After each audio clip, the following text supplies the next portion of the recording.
قالوا ويلك منها جاءتك غاضبة تجر بلسانها سلاسل العتب.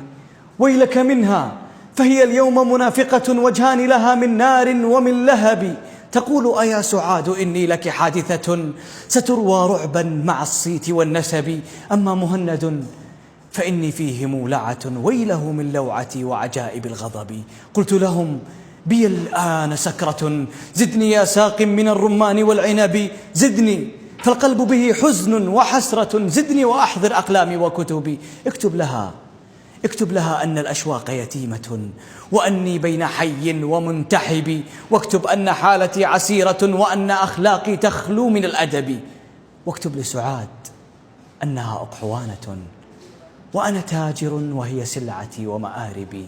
وهي عش قلبي وأنا حمامة ليت تشبيهي يبلغني مطالبي. وتأكد أن الأبواب مؤصدة واتركني في ظلمة الغياهب. وقل لهم أن في البيت جنة وأني مت وبعت كل مراكبي.